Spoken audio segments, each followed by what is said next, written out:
bajaatii keessa keessa kaanii hin badee Abbaan Daraartuu ima nyaatamte Abbaa Daraartuu jalqu Daraartuu harree kanaaf ooltii sunni akka minaa hambaan ta'e hin seenne seeraanee amma magaalaa ga'ee dhufa qoshaasha.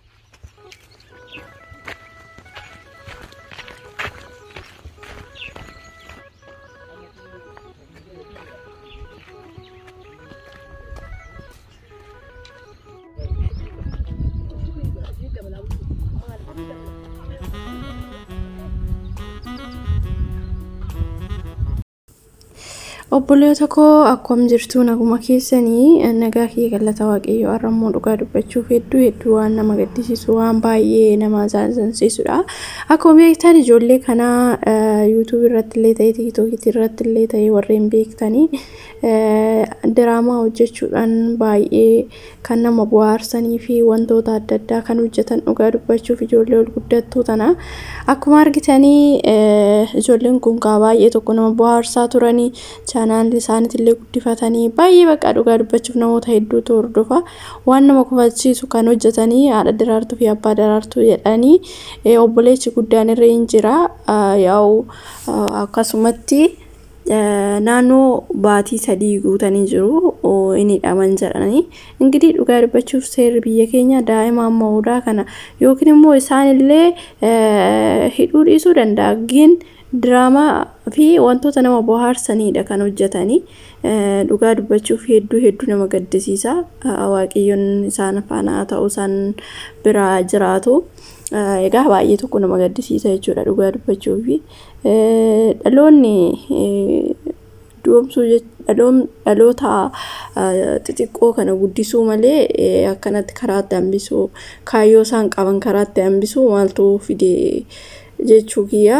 Ingirii dhugaa dubbachuuf miila darbirree miidiyaa irratti waamamanii miidiyaa irratti wantoota adda addaa qopheessaa turanii miidiyaa irratti illee dhugaa dubbachuuf namoota hedduutu isaan hordofaa ture kaa'e argitan yoo ta'e dhugaa waaqaa baay'ee tokko dhugaa baay'ee nama bohaarsu jechuudha ijoolleen kun egaa baatii 3 guutanii jiru erga miidiyaa irraa badanii maal jennaan inni hidhamanii jiranii no ani dhugaa dubbachuuf ijoollee xixiqqoo kana hidhuu miti ijaanuu laaluuf baay'ee eenyudha jechuun bakka isaan immoo dhugaa waaqaa baay'ee tokko nama eenyu jedhu diraamaadha kan hojjetanii waa biraat illee hin argine dhugaa waan nama bohaarsu bakka kan hojjetanii yeroo hunda baay'ee dhugaa dubbachuuf nama kaayyoo guddaa qabudha isaanii bakka kaayyoo dhugaa gisee tokko TikTok irra liiviin dhufuu bakka hedduu takka dhugaa dubbachuuf hordoftoota hedduu namni miqqanyaadhaan dhugaa dubbachuuf bakka akka namni sun guddatu waan hin barbaanneedhaaf waa ta'e tokkomanii too hiisisan malee waa biraa hojjetanii yookiin immoo waan hin taane hojjetaniiti miti baay'ee lakin ijoollee xixiqqoon kan hojjetan isaan maan hin dhamin ingirii baay'ee tokko nama gaddisiisaa waaqayyo isaan wajjiniin nyaatu Haadha Daraartuu fi Abbaa Daraartuu warreen namni walaaltanii jirtan natti fakkaata warreen hin beeknes ijoolleen xixiqqoodha diraamaa hojjetaa akkasumas immoo wantoota nama bohaarsan hojjetaa turanidha dhugaa dubbachuuf ijoollee xixiqqoon sammuu isaan qaban liyyuudha bakka sirriitti bakka dhugaa dubbachuuf hedduu takkaanii baay'ee tokkoon ajaa'ibsiifadhe so diraamaan isaaniitillee hedduu waan namatti tolu waan nama bohaarsu bakka waan nama kofalchiisu kan hojjechaa turan jechuudha. Kanaaf amma immoo hidhamanii jedhanii so ijoollee dhaloota akkanaa kana hidhuu miti ijaan laaluun baay'ee ulfaataadha dhugaa dubbachuuf. Kanaaf ijoolleen tuni ijoollee tanaaf sagalee taa'aa warreen sagalee kiyya dhaggeeffatanii isaaniin guddatu so ani kaayyoo isaanii ijoollee sammuu qabduudha ijoollee baay'ee beekamtuudha miidiyaa irratti illee akkuma dhugaa dubbachuuf amma lafatti daa'ima xiqqishuun jecha takka yookiin immoo lama dubbachuu hin dandeenye jechuudha garuu isaan immoo sammuun isaanii hedduu dhugaa dubbachuuf nama bohaarsu akkasumas immoo bakka baay'ee tokko dhugaa baay'ee na ajaa'ibe jechuudha kanaaf ijoollee kanaaf sagalee taa'aa fi waaqayyoon isaan wajjin nyaatu baay'ee dhugaa dubbachuuf miidiyaa hedduu irratti yeroo dhabaman xiqqooshiin nama eenyu jedha jechuudha isaan bichaa miti draamaa hojjetu yookiin immoo wanta ni hojjetu ijoolleen xixiqqoon baay'eedha. Dhugaa isaan immoo baay'ee tokko afaan Oromootiinis ijoollee hedduu baqa yeroo muraasa keessatti waa hedduu waa baay'ee hojjetaniidha jechuudha. So akkasiin jechuun jaalladha. Baay'ee dhugaa dubbachuuf garaa nyaatanii maaliif jennaan haalli isaanii baqa diraamaan isaanii hedduu nama bohaarsa jechuudha. Baay'ee tokko nama nan jedhan. Kanaafiyyuu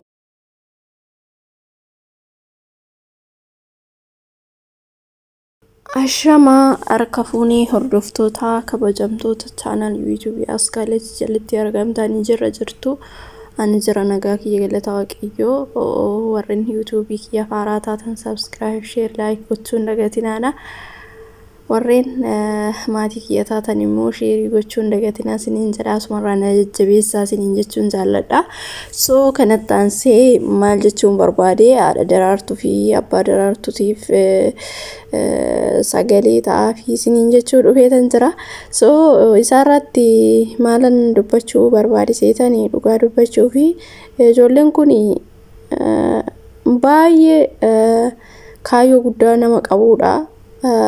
Ijoollee tattaafachuu dandeettudha. Ijoollee dandeettii guddaa qabduudha.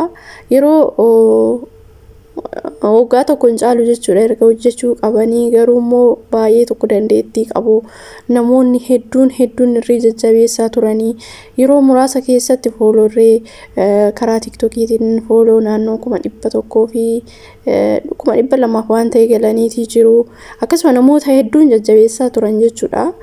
So kanatti aansee walalurree hin danda'u akkasumas immoo diraamaa waan akkasii diraamaa kanarratti kan dura jalqabanii diraamaan isaanii filatamaa ta'e yookiin immoo fudhatama qabaate hedduu namoonni hedduun itti gammadanii yookiin immoo baqa namoota biras darbee miidiyaa birarree OMN ammoo itti yaamamanii ijoolleen kun dhugaa dubbachuuf shillimaata yoo argatanii baqa ijoollee sirriitti baqa sammuu isaanii eenyu ta'eedha. Baay'ee dandeettii guddaa qabuudha. Ingidihi erga online irraa badanii naannoo ji'a 3 baatii 3 guutaniiti jiru. So anillee dhugaa dubbachuuf TikTok irratti yeroo hunda liiviin seenu baqa badanii maal ta'an jennaan odeeffannoo warreen naannoo sanii inni dhaman jedhanii baay'ee nama gaddisiisa dhugaa dubbachuuf haalli jireenya biyya keenya ijoollee xixiqqoo kana hogguruu yookiin immoo akkanatti sammuu isaanii eenyu gochuun jajjabeeffamuu kan qabanidha. Kunoo kan mangistiidha ijoollee mucaa wayii Adaanach Abeebee arrabsee kun waanuma hojjetaa jira inni omaan goone xiqqaa waan ta'eef daa'imti arrabsee omaan goone ifama gaafateen isan daa'ima waan ta'eef jechuudha. Kunis immoo ijoolleen nama kaayyoo guddaa qabuudha. Yoo dandeettii isaaniitiin akka barbaadanitti jiraatan ijoolleen kun booda ofii isaaniitiifiyyuu boodoo waan biraatuyyuu osoo wanta sirrii hin taaneyyuu hojjetanii ijoolleen kun gorfamu yookiin immoo ganaa ol guddatu daa'ima xiqqoodha. Ganaa dhugaa dubbachuuf daa'ima hoggaa 10 malee isaa olii miti. So kanaaf gorsuu yookiin immoo isarraa deebisuudha malee akkanatti hogguramanii hidhamuu hin qabanii jecha jedhu tokkoon qaba. Maalifi ijoolleen kun dhugaa dubbachuuf nama kaayyoo guddaa qabuudha. Baqa ana mana hin jedhamne beekumsa ijoollee qabduudha. Silaa jajjabeeffamuu qabu. Biyya keenya keessatti baqa dhugaa dubbachuuf baay'ee nama gaddisiisa. Kanaafiyyuu ijoollee kanaaf sagalee ta'aa fi isiniin jechuun jaalladha. Waaqayyo isaan faana haa ta'u. Baay'ee tokko na gaddisiise dhugaa dubbachuuf baay'ee tokko. Kanaafuu waaqayyo gooftaan isaan waliin haa ta'u akka deebi'anis immoo abdiin qaba. Kaayyoo isaanii yookiin immoo karoora isaanii namni duubatti hambisu hin jiru.